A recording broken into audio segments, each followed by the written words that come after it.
I would like to salute everybody and to start by thanking Jordan Avramov for the idea of including me in this panel.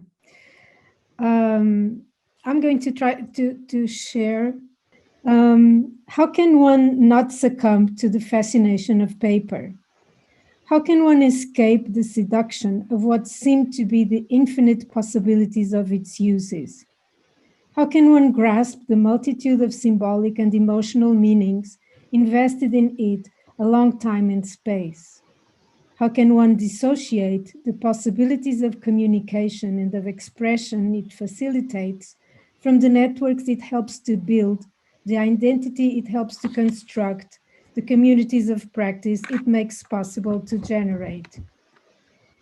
In this presentation, I would like to look into these issues by briefly focusing on two dimensions of paper mobility. A larger dimension related to international paper trade, documenting the circulation of imported paper in Portugal in the second half of the 18th century, and the smaller scale one, focusing on the vital importance of paper circulation in a relatively small group of people formed of family members, relatives, clients, and protectors. Although papermaking in Portugal can be traced back to 1411, during most of the early modern period, a great proportion of the paper used for writing and for printing was imported from the larger European fabricants.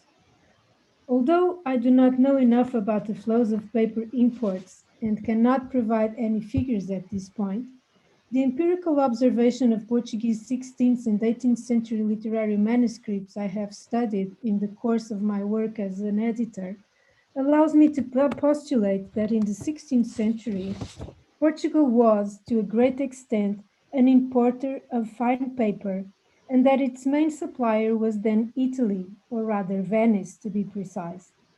This preference seems to have changed in the course of time, accompanying the changeable balance of tensions between the evolution of technology, fashion, and the setup and ramification of international trade networks. In fact, in the 18th century, although Italian paper was still circulating in Portugal, the kingdom was importing fine papers mainly from Holland and France. The awareness of the degree to which imports of paper were crucial to supplying the needs of the country and its colonies in this period is illustrated by the projects of establishing new paper manufactures made by Jacome Raton and Anselmo da Cruz Sobral, two of the businessmen supported by the Marquis of Pombal, who was then the Prime Minister, within the framework of the reconstruction of economical and financial infrastructures and activities after the Lisbon earthquake.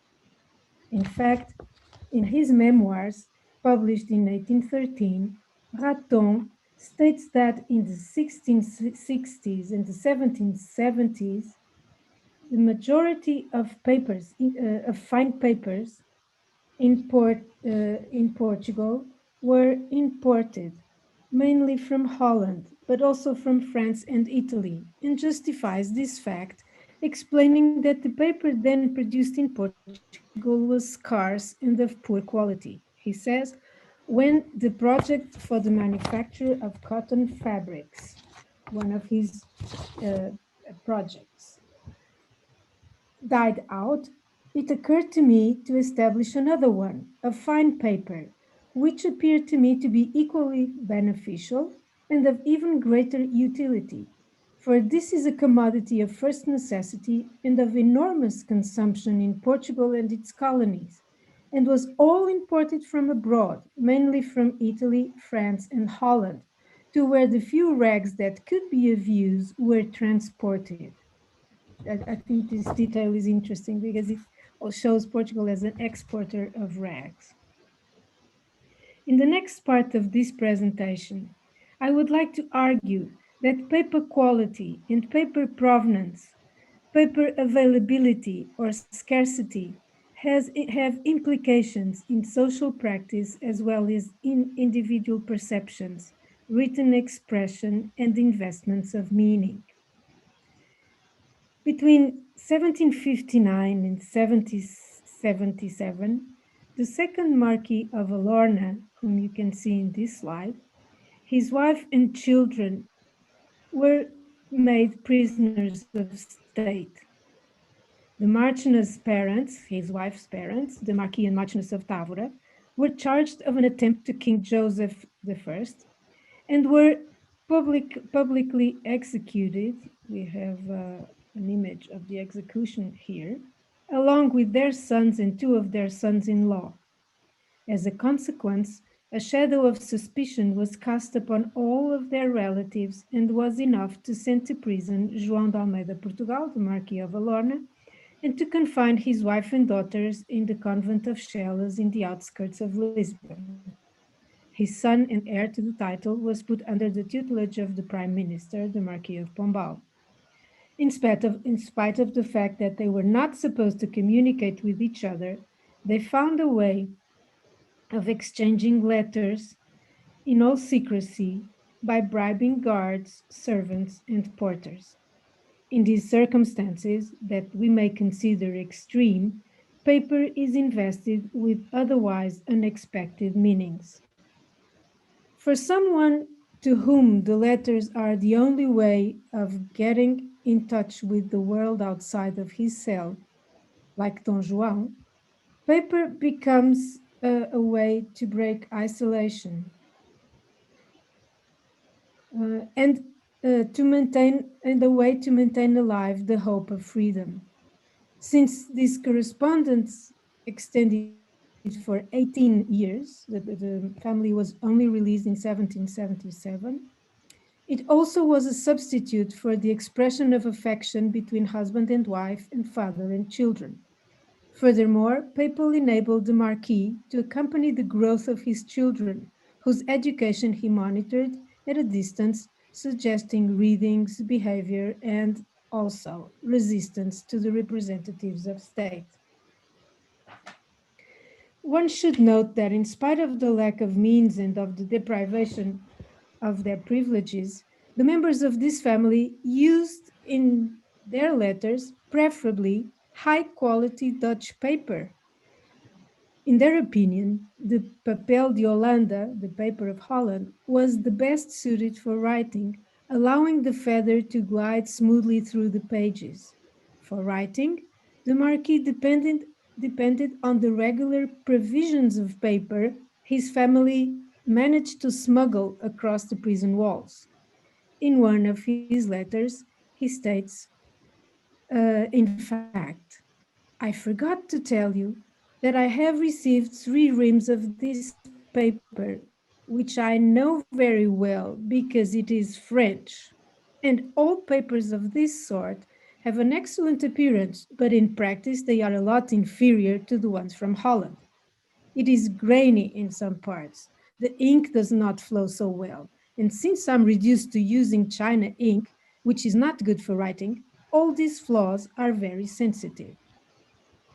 One look at the watermarks of these letters reveals the papers produced by the firms DEC Blau, Sebular and Wendt and Adrian Roger. I hope I'm not that my pronunciation is not too bad. Given the prestige and the option, or in the opinion of quality associated with imported Dutch paper, one should note that its use was probably also seen as a sign of distinction.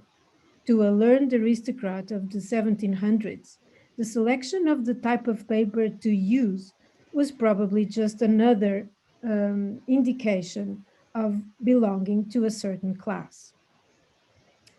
Now, the conditions of exchange of the letters to and from prison varied, depending on occasions, the goodwill of porters, and even changes in the prison rules.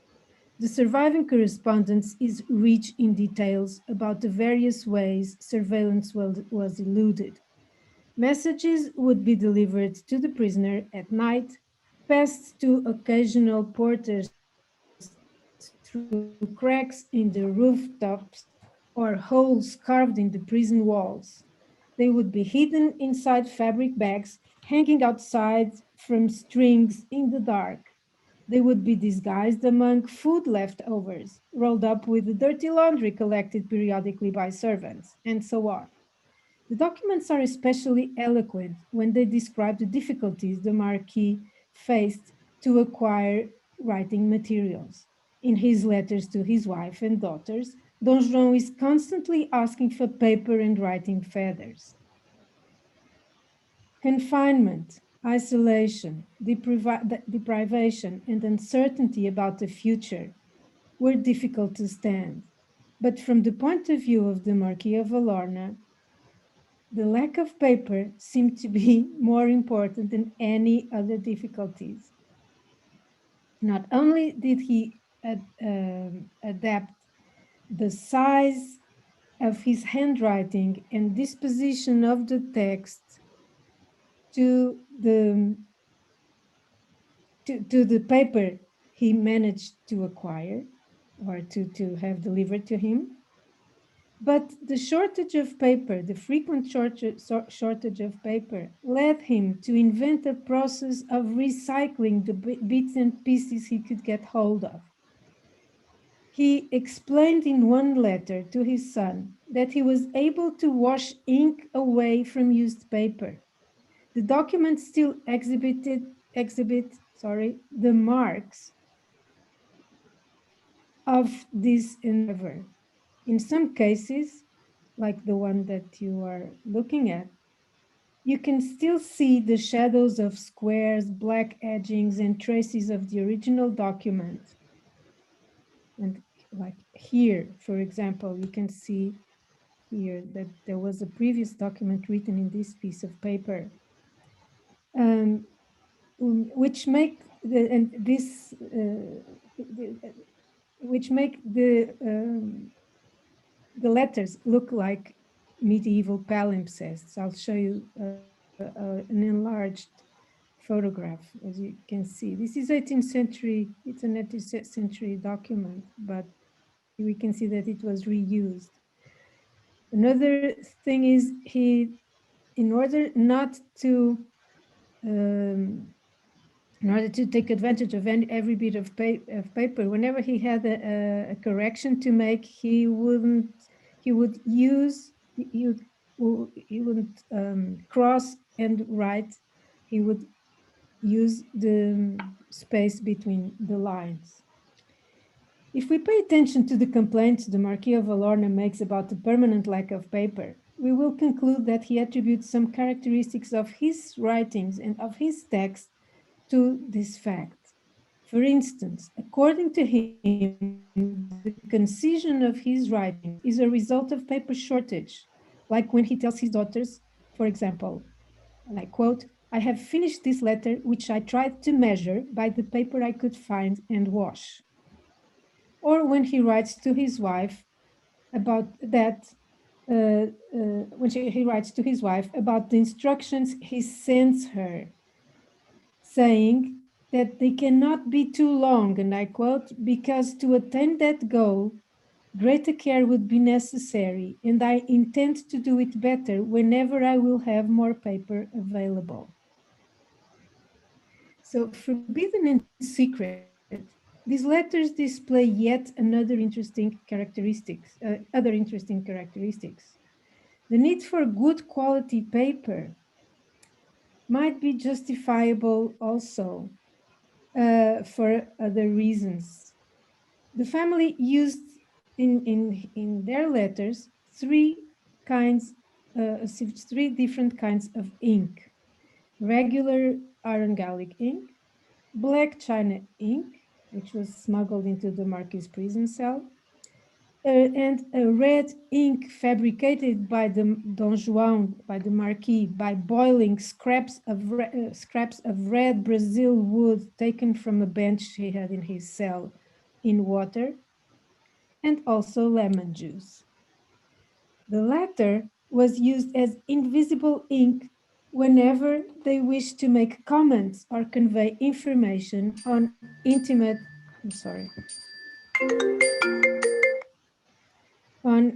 Wanted to make comments on intimate or political matters, using the spaces between the lines of more formal, innocent messages written in regular dark ink. I'm going to show you some letters written by the Marchioness of Alorna, the eldest daughter of the Don João, and who we have this beautiful picture of her.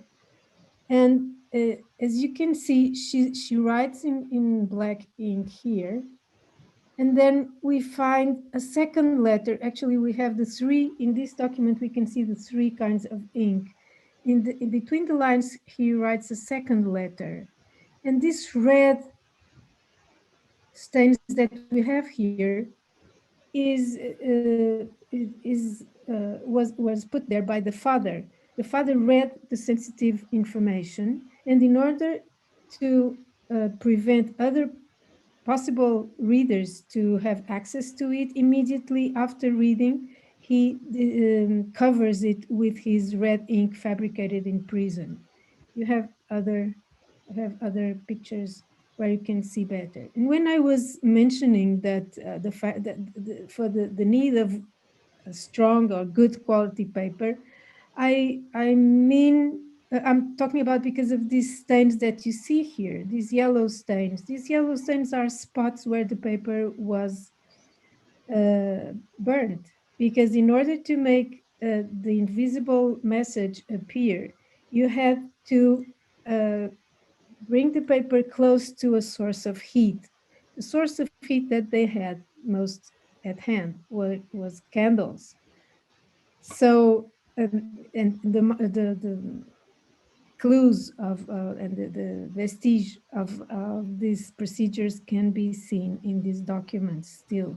I think I hope that you like them as much as I do, because I think these are graphically they are beautiful. So you see the letter, the secret letter, and the sensitive passages um, crossed by the father.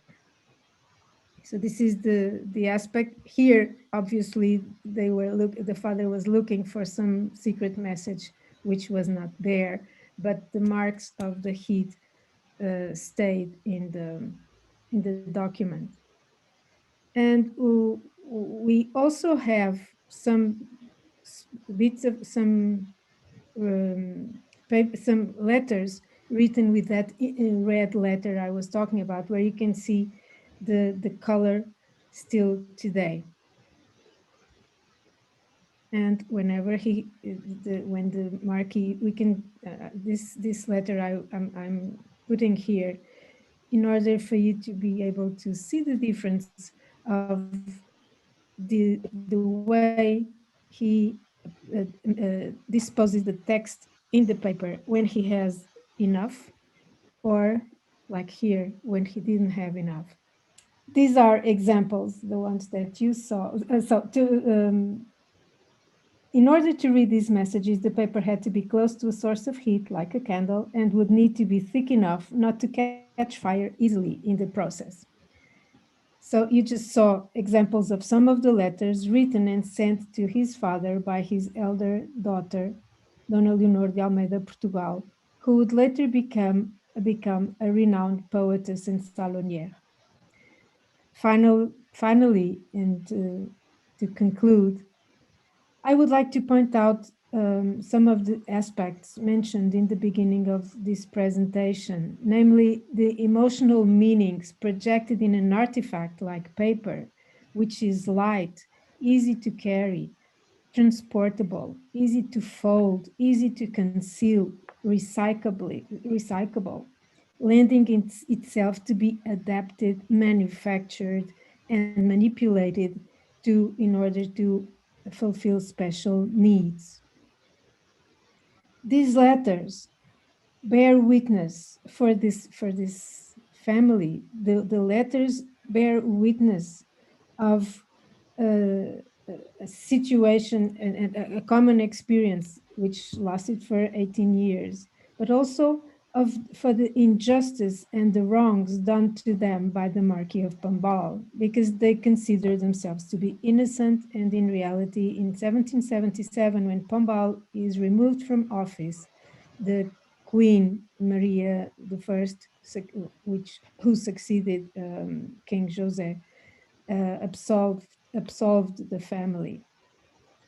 For the small community of people participating in these secret exchanges, every piece of this paper, which had been so difficult to obtain, so hard to circulate, and so densely and intensely filled with information and expectations of freedom, would be seen as a relic. This is probably why the family still keeps these letters today and is sometimes so reluctant to let them be seen by other people. Thank you for your attention.